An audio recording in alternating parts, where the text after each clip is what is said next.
Om Purnamadaha Purnamidam Purnat Purnamudachyate Purnasya Purnamadaya Purnamevavashishyate.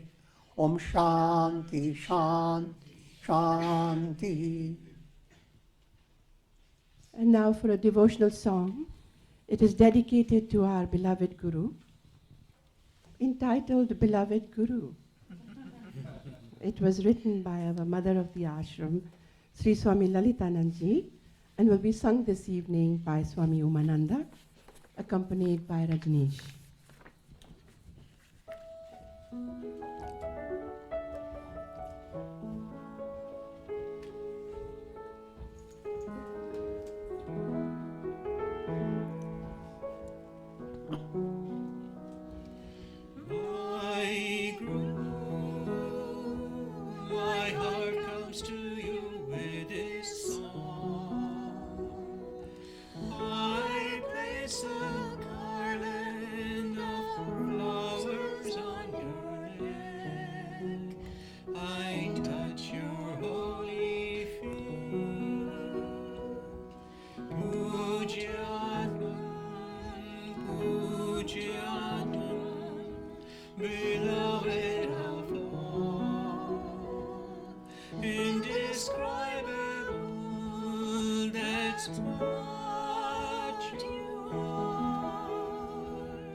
Like the autumn leaves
We are recording from the ashram of our revered Guru Pujaatman Sri Swami Jyotirmayananda in Miami, Florida.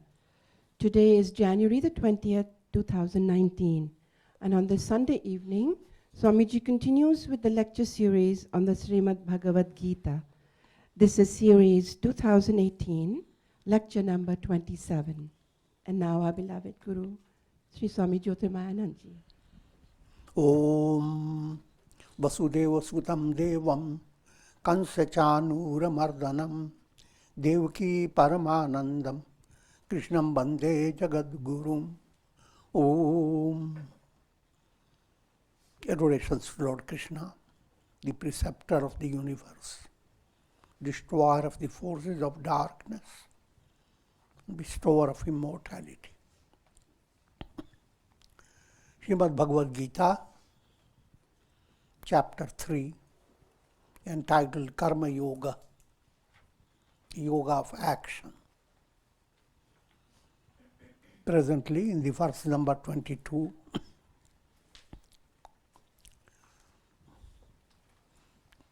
Arjuna had asked the question that since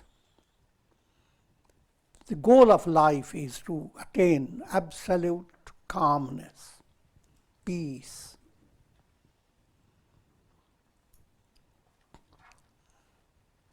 rid of all karmas, eternal serenity,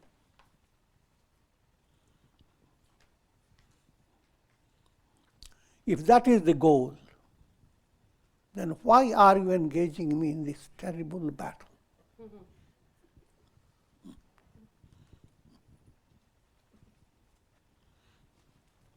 And battle term is allegorical. Your life is always battle. Estoy luchando.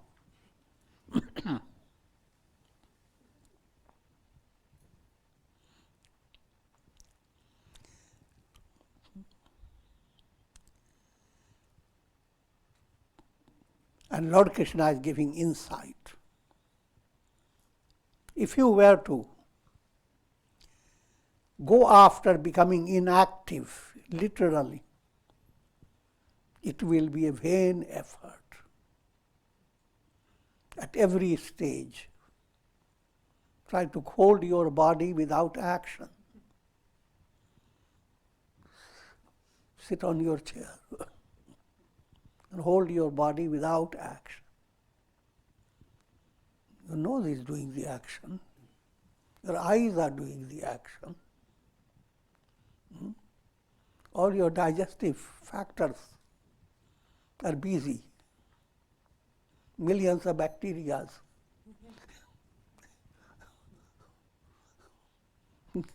are involved in intense activity. I'm giving you a broader way to understand. But simple way to understand, even to say, I'm not going to do any work. You are putting into your mind so many duties you have to do. And each idea comes and you push it. No, not today. I'm not going to do. Today I'm mauna, silence. Samadhi day.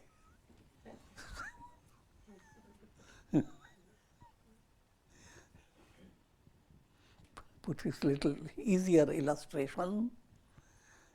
A rider develops the idea, let me do nothing, just stay stationary. Sitting stationary on the horse, it seems stationary for those who are journalists. I'm joking. But every moment he is busy. The horse is fluttering, he has to control the horse. And many other things you have to imagine.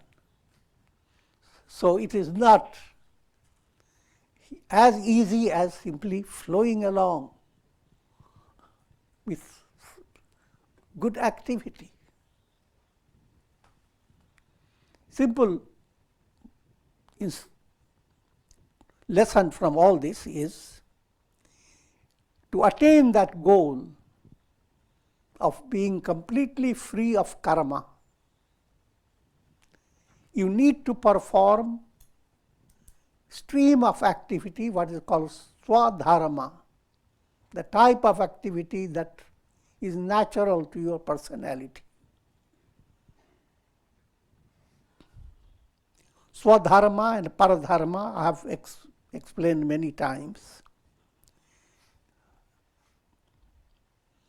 Broad way to understand.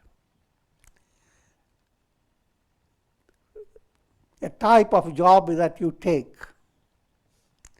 which is in harmony with your personality.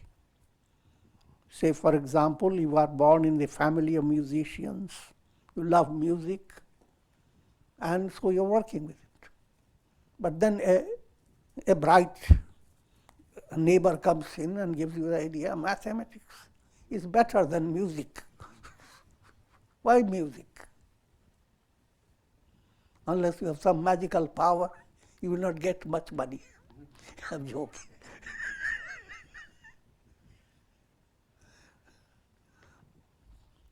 Now, if the person listens to that advice,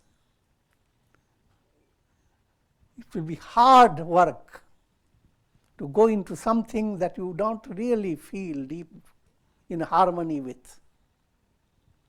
So if you are doing any type of job under pressure, simply because it will give you money, only for that, only with that type of purpose, then you are lacking internally. All your activity is creating in your mind loads and loads of frustrations. So first point is move away from paradharma. Paradharma, that type of activity that you are drawn to, led by greed, led by some distorted notion. Having adopted swadharma, now you have two choices. One is sakamya, another is niskamya. Sakamya, you want to improve your status. You want to be more prosperous. You have to want so many things. Remember Putreshana, to have good children and grandchildren. Vitteshana, lots of money you want. Lokeshana, to go viral, to be a publicity and to be well recognized. And you are doing swadharma for this, you will attain success. But that success is not the goal, because there is no end to it. Behind all this success, one thing is there. Trishna na jirna vayameva jirna. Craving does not. You go on doing and succeeding, and you feel so wonderful. But suddenly mirror starts showing your hair getting grey. I'm joking.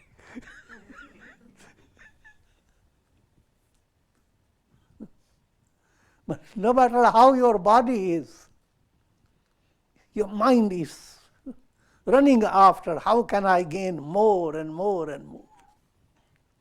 Craving, flow of craving doesn't have any satisfaction. It youthens. It becomes more revitalized.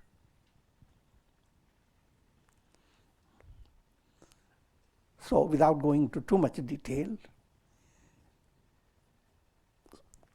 Nishkamya means perform your duties for purity of heart, not for material progress and worldly gain.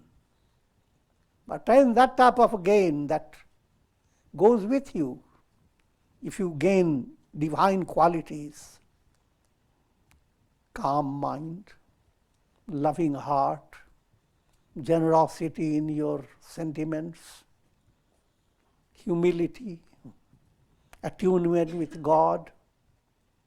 If these things are developing, you are really gaining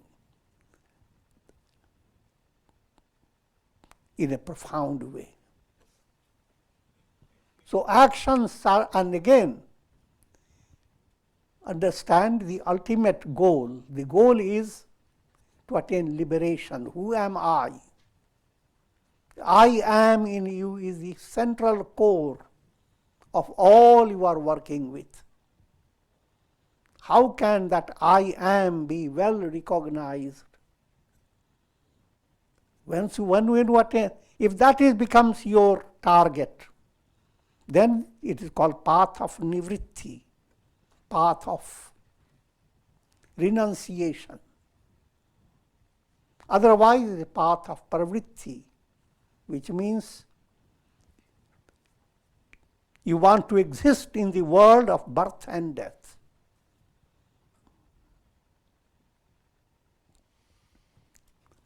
Another point let me explain to you. When we talk about swadharma and paradharma, not to become too mathematical about, am I doing swadharma, am I doing paradharma? You have a special power. As a human being, everyone is endowed with an ability to work upon the attitude, ability to create bhavana, feeling in your heart. So no matter what type of job you are involved in, turn your attention to the, I am an instrument of God. God has provided me this opportunity. So let me do my job, whatever it is. If it is not so delightful, thank God has given me some austerity. The job will teach me how to have patience. If it is delightful, of course, so wonderful. No matter what type of job, do not sit finding fault in it. Be involved in it and shine with it. As you shine through your work, you see the work well done, and your mind relaxes. A breeze from heaven comes, The Divine Mother says, bravo, bravo, you did well. So, no matter what type of work you do, develop the spirit of Swadharma. And that's a profound point. Otherwise, people spend their time, sometimes years. I'm busy with Paradharma. After 7 years of good work, I will find my Swadharma.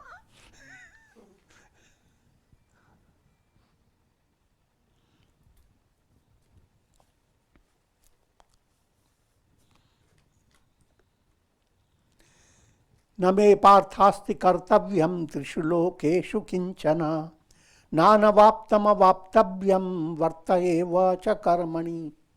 O Partha, I have no need to perform any action in the 3 worlds because there is nothing to be attained by me. Yet I keep myself engaged in action. Try to understand this point in a profound way. But any answer given to you will be allegorical. Because human language is allegorical. Words never bring exactly what they are pointing to. So, using the allegorical language.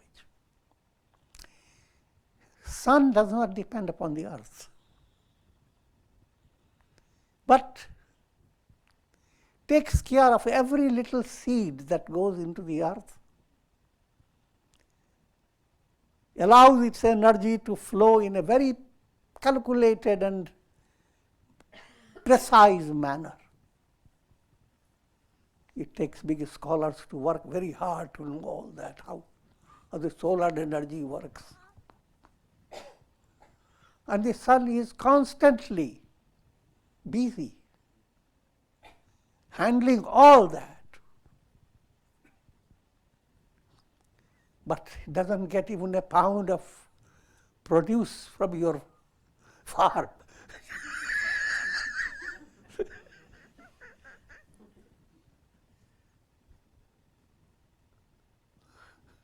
Sun is not getting back any benefit from the earth planet.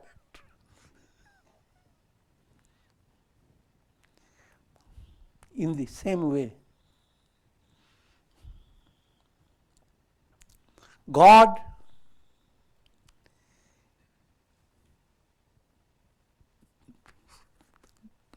according to scriptures, again we are in the mystical language, God is the creator, sustainer, and destroyer.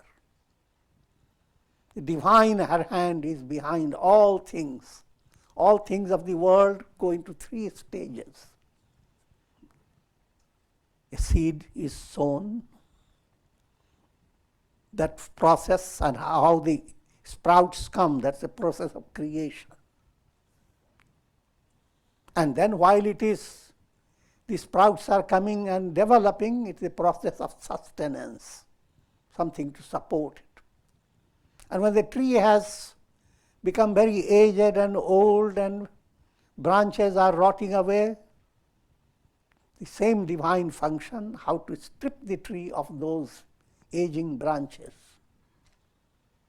3 aspects of the world: creation, sustenance, and dissolution. Therefore, God is described in the terms of Brahma, the creator, Vishnu, the sustainer, Shiva, the destroyer. These 3 are not 3 different, one and the same. All that job is done by the God. But what does he get out of it?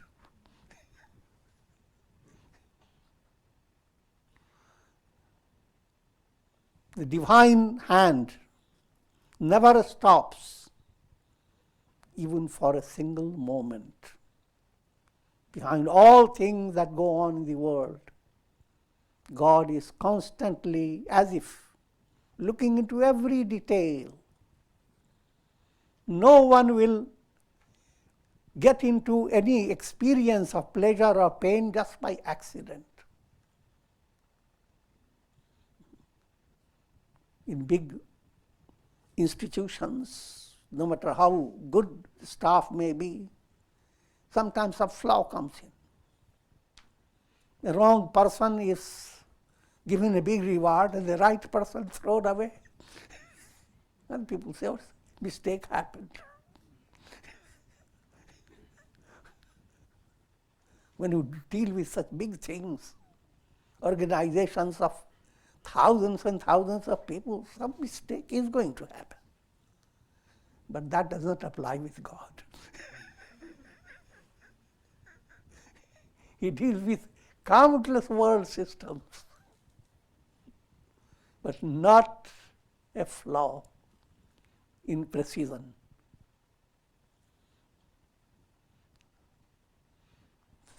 And therefore, to draw inspiration from the divine source.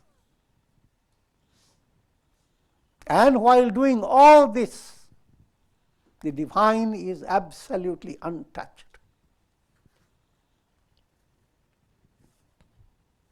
So many things happen in the sky, good and bad. Good clouds, rumbling storms.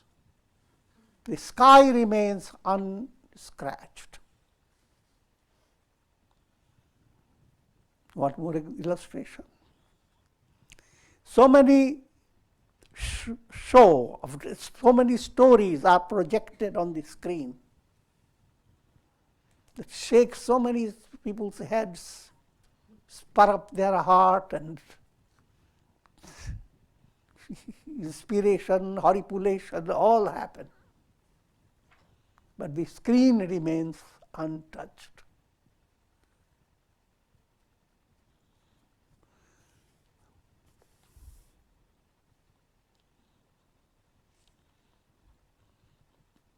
So, what we are leading you to, follow that example coming from the advanced source. Stay busy, do not go against, how can I stop all these works in order to enjoy peace? No, the entire divine set has no contradiction between peace and activity.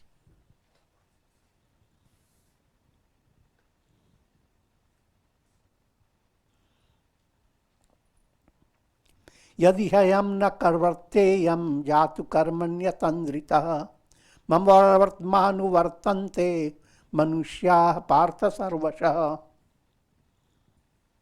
O Arjuna, if I did not engage myself tirelessly in action, human beings would follow my example in every way possible.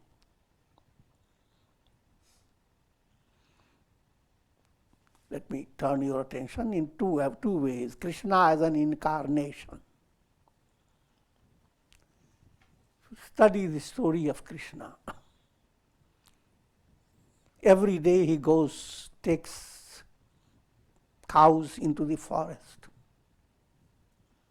He has given names to the cows. He calls them, he talks to them, he pats on their backs, attends to them. And what's more, he plays flute. And the cows lift up their heads.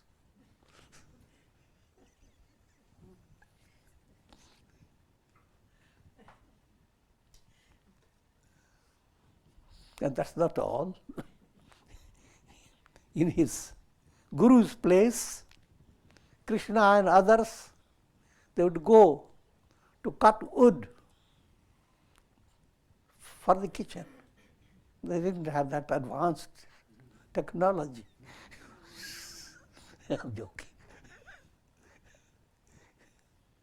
He did all types of works. In the battlefield, he chooses to be only a chariot driver. It takes up the job of looking after the horses. And when they were tired, he would stop the battle, feed the horses, and bring the horses back. When Yudhishthira performed a big yajna, and different people were given different jobs, Krishna wanted the job of washing the feet of the gurus. So Krishna himself, in the storyline, sets an illustration of humility.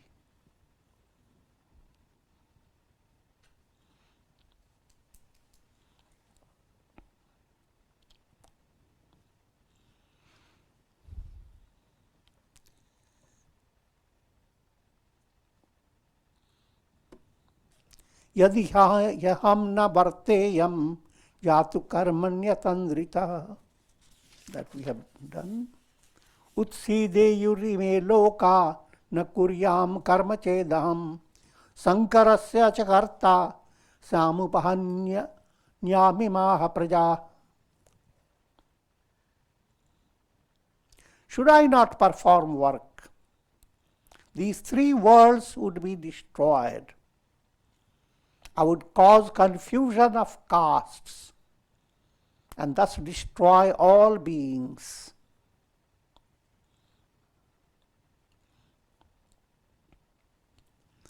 It's an allegorical statement. If the breeze stops blowing, if God as prana were to stop functioning, all people will be dead. If the air took leave,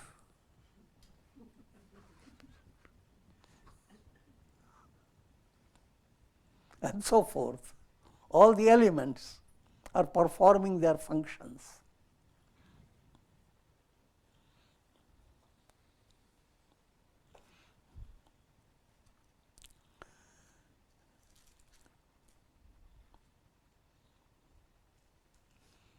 I would cause confusion of castes. That I will give you a subtle meaning behind it. Castes here refer to, led by karma, you enter into a family that is perfectly aligned to your karmic formation. If you have the karma for being a musician, you come into a musical family. Or even if you came into another family, somehow you are drawn to that situation. In other words, your coming back into family is led by your karmic process with perfect precision. If that precision was not there, the whole world will live in a meaningless manner. You did good karmas, but by some mistake in celestial office, you landed in the family of those who have done bad karmas. And someone did bad karmas, a little mistake in Chitragupta's file. And we landed with different type of family. That's what he said, confusion of caste.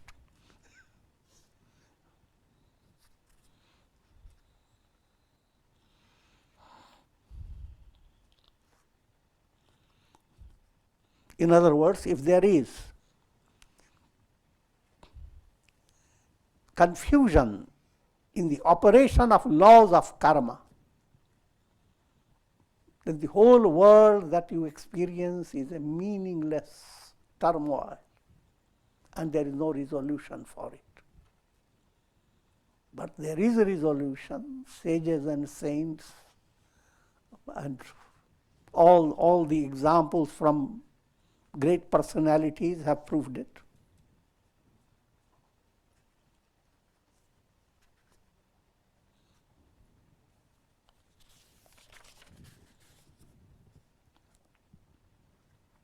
Saktaha karma vidvanso yatha kurvanti bharata kuryad vidvans tatha sakta chirshur loka sangraham. O Bharata, that means Arjuna, while the ignorant perform action with attachment, the wise should also perform actions but without attachment, and for the welfare, well-being of the whole world.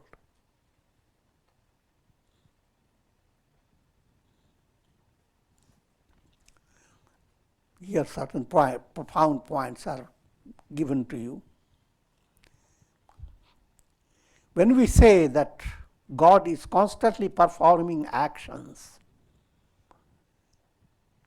but without attachment, that's your ideal. Perform actions, but not with attachment.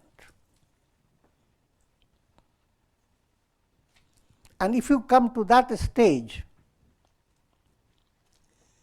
you will be inspiring the world around you in a most profound manner. That's called loka sangraha. Basantavat lokahite charanta. As you advance on your spiritual path, as you ascend the steps of wisdom,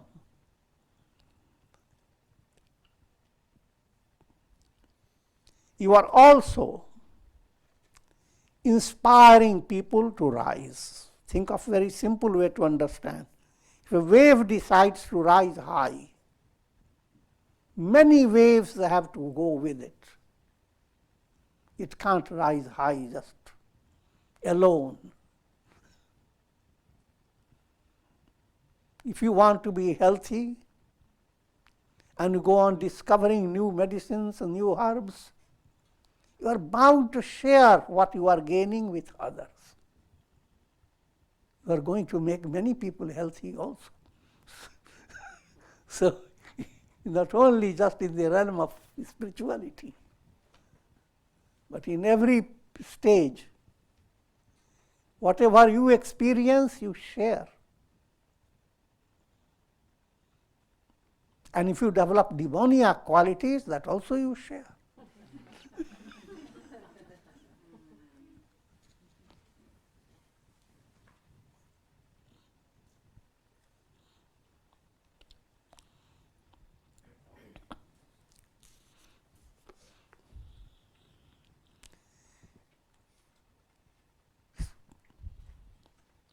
Sanskrit term is adhyas.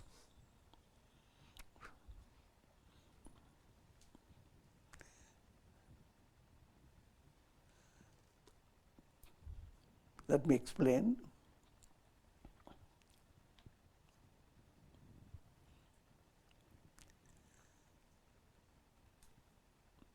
First point, adhyas means superimposition. Rope is completely innocent and harmless. But if you have, due to some error, due to some lack of light or your mental illusion, you develop the idea there is a snake, you will find the rope suddenly lifting up its hood.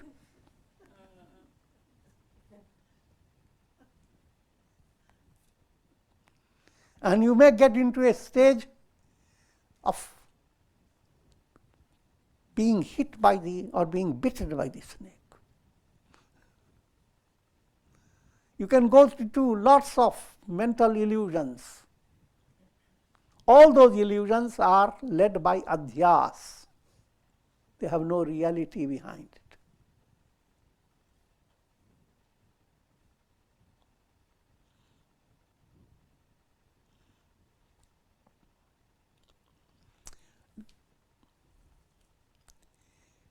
you view yourself as the body. And then you enter into body description, all details about the body. All that is dehadhyas, illustrations of body identity.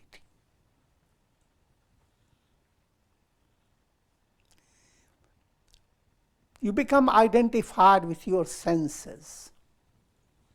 The eyes, ears, hands, feet, all come under indriyas. That's indriyadhyas. You are identified with your senses. This identity doesn't make you change. You are the rope. Don't be upset.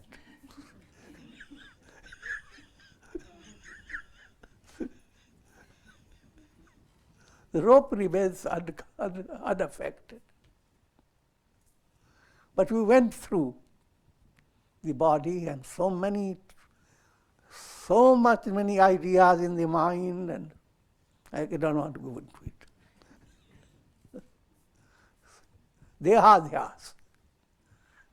But all that you did was absolutely for nothing, because the body was never the body. You go through all experiences at the level of senses, but that's completely illusion. You go through all experiences through your mind, all your thoughts, all your emotions, but they are all snakes superimposed.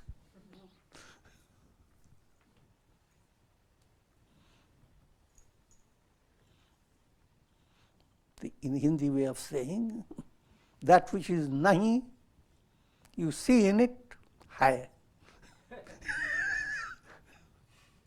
That which is nahi means that which is not. In that you see, it is. That's called adhyas. But this illusion, to break this illusion is not an ordinary task, because it requires many things.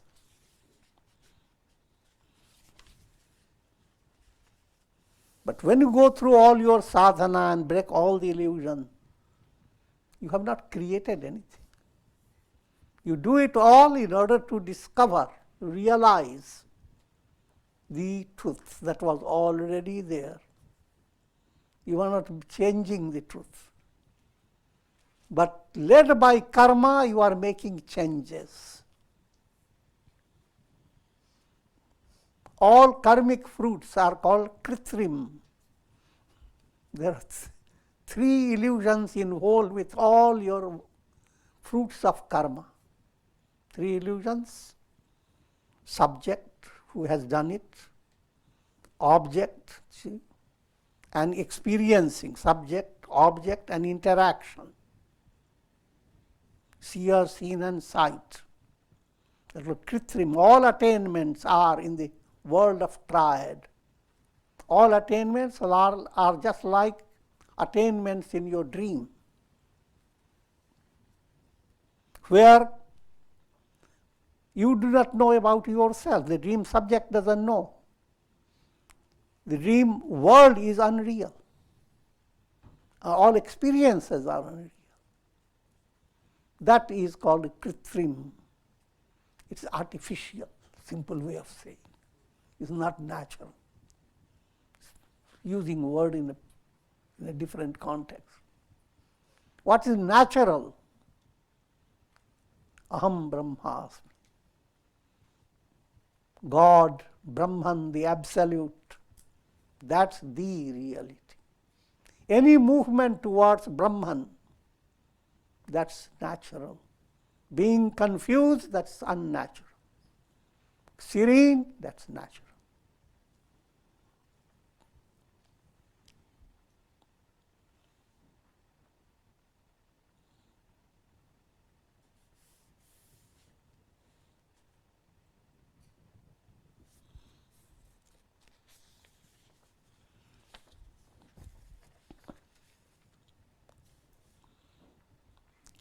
Na buddhibedam janayed yajnanam karma sanginam yoshayet sarva karmani vidvan yuktah samacharan.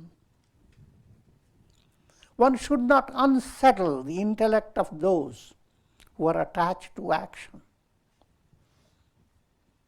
A wise man should gently lead them to action, while he himself performs actions with a controlled mind. Here is another point to understand in a profound way.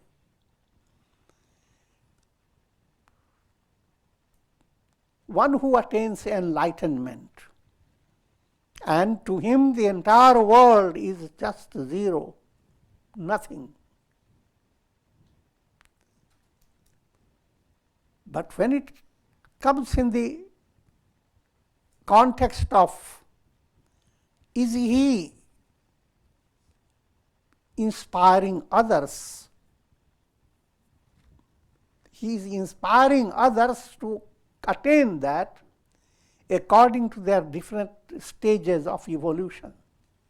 In other words, just like in a family, a father who has 5, 6 children in different ages, same mathematics or same topic of education, to a child he will say one way, to grown up he will say another way, to still grown up who is more literary, he will bring more literature to it. That must be the normal from divine point of view.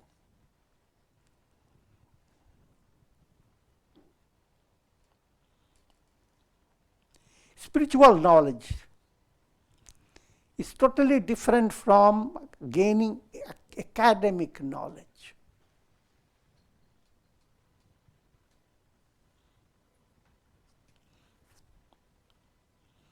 In academic knowledge, or say theoretical knowledge, you go on collecting data, and there comes a time when the mind begins to forget them.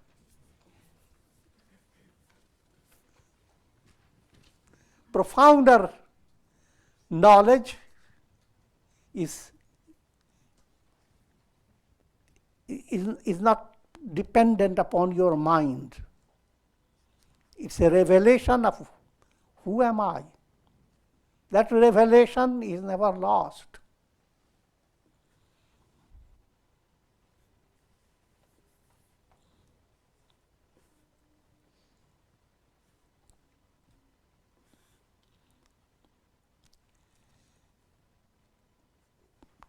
Simple point.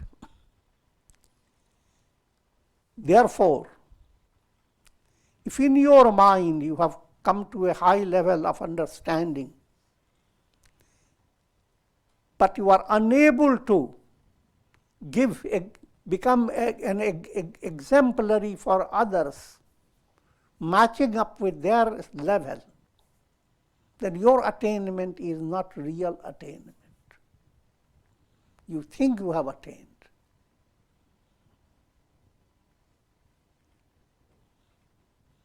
That again should not become a big problem.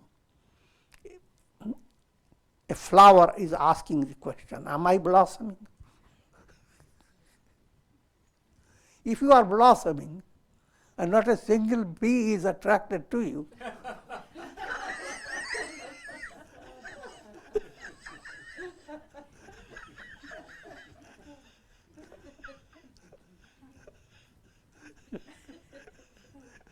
so it's better you don't blossom.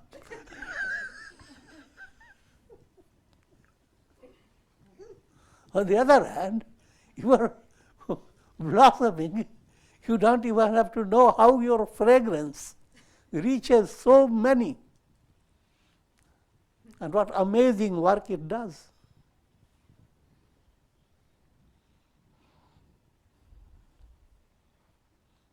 All these points are brought in these little verses of the Gita.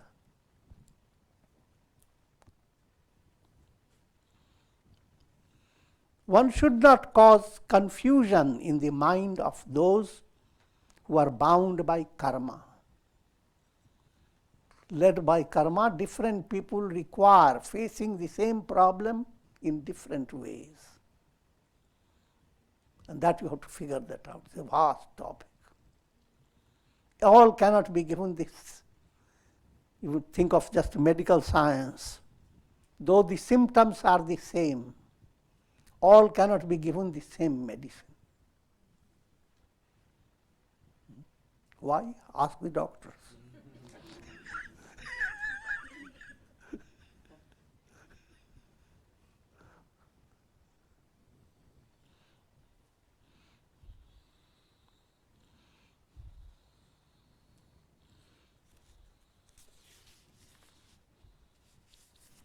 प्रकृतेः क्रियमाणानि गुणैः कर्माणि सर्वशः अहंकार विमूढ़ात्मा कर्ताहमिति मन्यते.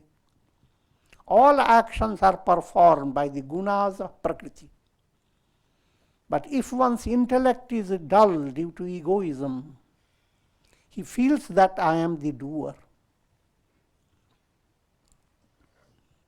For the role of gunas. And that's very important in one's spiritual understanding.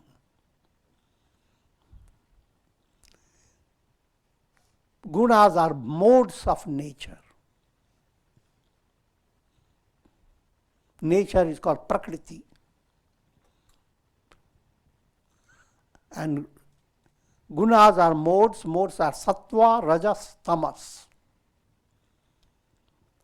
Tamas is crude.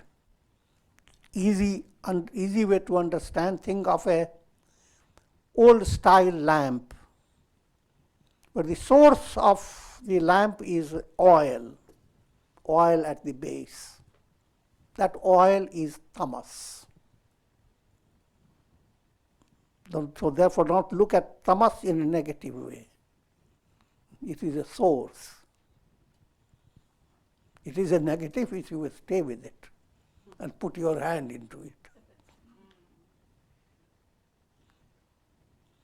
Now the same oil begins to flow through the wick until it becomes light.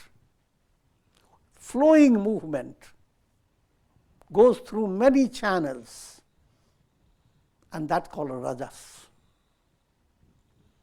And when light comes, that's called sattva.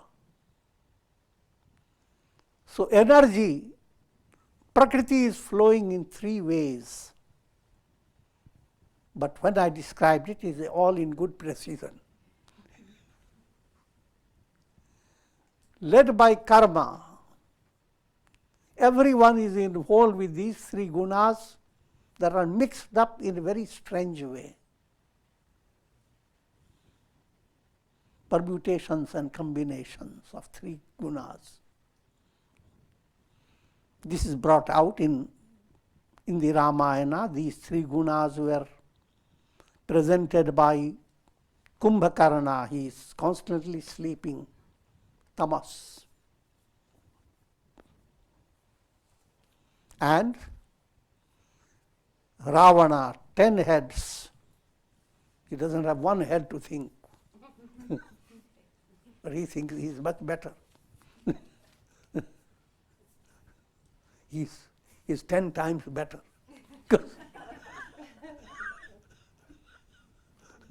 People have only one little head. He has 10 heads. That's the description of rajas. And sattva is vibhishana. But sattva plays a unique type of role. Sattva plays in the realm of your sakamya, in the realm of your bondage. Sattva plays a very harmful role. What gives you most trouble in the world of karma is sattva. Don't take it literally, I'm also giving allegorically. Doesn't mean that. To illustrate this point, You took a trip and you found a wonderful island. You sat by the ocean. Early in the morning, the sun was rising and beautiful breeze. Suddenly the mind said, it's a sattva. You say, I've been doing so much job, but this type of peace I never had. This is the first time. But now you're not stopping there. That's it. Look around. If I could buy that real estate, I will be right here with the ocean. And every day I will have that type of benefit. Now you are not enjoying. You started thinking about the real estate, how to get the money.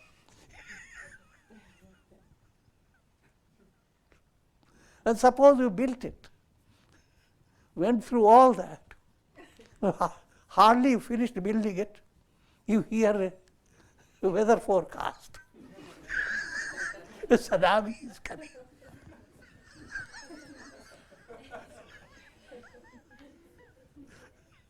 Imagine what little sattva did to you.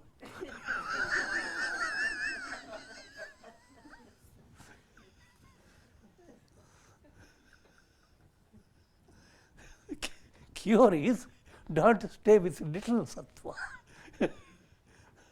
Promote more and more and blend it with sattva is well assimilated when bhakti devotion is in your mind.